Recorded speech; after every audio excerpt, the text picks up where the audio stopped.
वैज्ञानिक है जिन्होंने कुरान की शिक्षाओं से प्रभावित होकर इस्लाम कबूल कर लिया।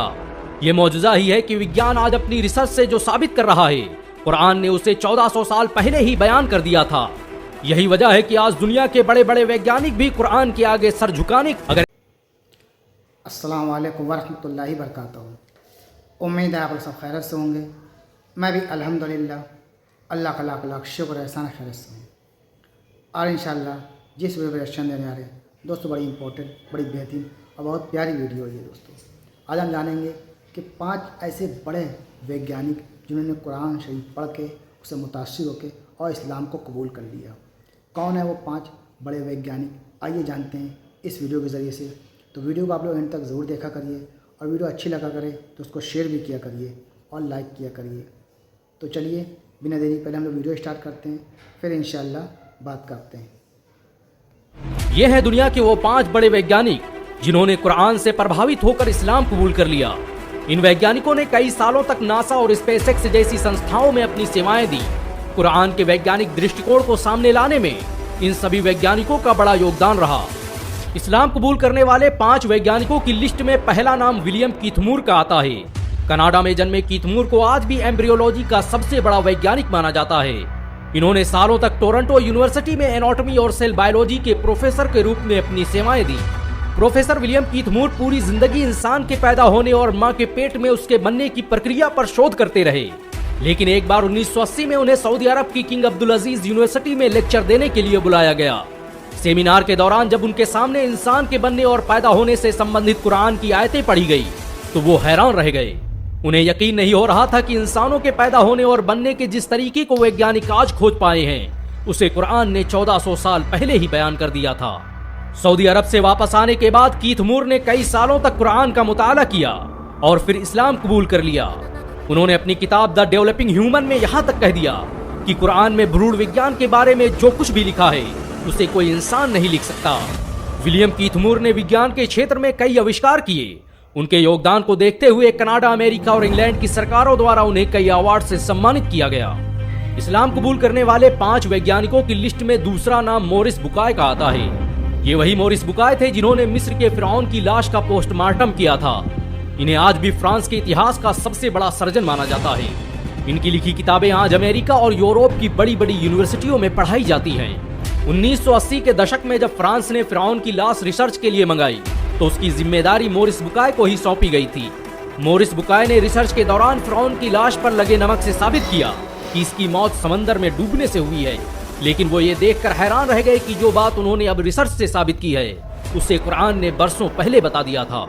मोरिस बुकाय यकीन नहीं कर पा रहे थे कि फिरौन के डूबकर मरने और लाश के बच जाने का जिक्र कुरान में पहले ही मौजूद था।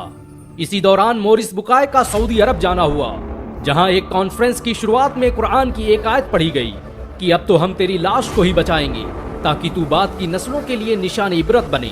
अगरचे बहुत से इंसान ऐसे हैं जो हमारी निशानियों से गफलत बरतते हैं। इतना सुनना था कि मोरिस बुकाय मारे जोश के चीख पड़े और भरी महफिल में खड़े होकर सबके सामने ऐलान कर दिया कि मैं आज ही इस्लाम कबूल करता हूँ और अल्लाह की किताब कुरान पर ईमान लाता हूँ। फ्रांस वापस जाने के बाद मोरिस बुकाय ने लगातार 10 सालों तक कुरान और विज्ञान पर शोध किया और साबित किया कि कुरान की एक भी आयत साइंस के सिद्धांतों से नहीं टकराती, बल्कि साइंस आज जो कुछ भी बयान कर रहा है कुरान ने उसे हजारों साल पहले ही बयान कर दिया था। इस्लाम कबूल करने वाले 5 वैज्ञानिकों की लिस्ट में तीसरा नाम ई मार्शल जॉनसन का आता है। 1930 में अमेरिका के फिलाडेल्फिया में जन्मे जॉनसन ने अपनी पूरी जिंदगी भ्रूण विज्ञान को समझने और इंसान के पैदा होने के सिद्धांत को जानने में लगा दी। जॉनसन उन वैज्ञानिकों में से थे जिन्होंने विलियम कीथमूर के साथ सऊदी अरब के किंग अब्दुल अजीज यूनिवर्सिटी में कुरान पर रिसर्च का काम शुरू किया और फिर इस्लाम कबूल कर लिया। उन्हें सऊदी अरब ने 1982 में कुरान और विज्ञान पर शोध करने वाली कमेटी का सदस्य भी बनाया और इन्होंने अपनी रिसर्च से साबित किया कि कुरान ने एक खून के लोथड़े से बच्चे के बनने और फिर उसके हड्डी में तब्दील होने और फिर हड्डियों पर गोश्त चढ़ने की जिस प्रक्रिया को बयान किया है उसे जानने में विज्ञान को सैकड़ों साल लग गए। जॉनसन के मुताबिक भ्रूण विज्ञान से संबंधित कुरान में जो कुछ भी बयान किया गया है उसे यकीनन पैगंबर मोहम्मद सल्लल्लाहु अलैहि वसल्लम तक अल्लाह के जरिए भेजा गया था। इस्लाम कबूल करने वाले 5 वैज्ञानिकों की लिस्ट में चौथा नाम टी विद्या प्रसाद का आता है। इनका जन्म 1940 को गुयाना के पोर्ट मोरेंट में हुआ था। इन्होंने कई सालों तक यूनिवर्सिटी ऑफ लंदन और यूनिवर्सिटी ऑफ वेस्ट इंडीज में एनाटॉमी साइंटिस्ट के रूप में सेवाएं दी। टी विद्या प्रसाद का जन्म एक हिंदू परिवार में हुआ था, लेकिन उन्होंने कुरान से प्रभावित होकर इस्लाम कबूल कर लिया। टी विद्या प्रसाद विलियम कीथमूर के साथियों में से थे। उन्होंने विलियम कीथमूर की तरह ही भ्रूण विज्ञान पर बहुत से शोध किए और कुरान और एम्ब्रियोलॉजी पर 25 से अधिक किताबें लिखी। उन्होंने काहिरा में होने वाली international conference of scientific sign of the Quran and Sunnah में भी हिस्सा लिया और बताया कि कुरान में बच्चे के अंदर रूह पढ़ने और जान आने के बारे में जो कुछ भी बताया गया है वो बिल्कुल सही है। उन्होंने कुरान की सूरा मोमिनून की आयत नंबर 14 को पढ़ते हुए कहा कि ये वो सच है जिसे विज्ञान भी नहीं झुठला सकता, इसीलिए मैं आज ही इस्लाम कबूल करने का ऐलान करता हूँ। इस्लाम कबूल करने वाले 5 वैज्ञानिकों की लिस्ट में 5वां नाम आर्थर एलिसन का आता है।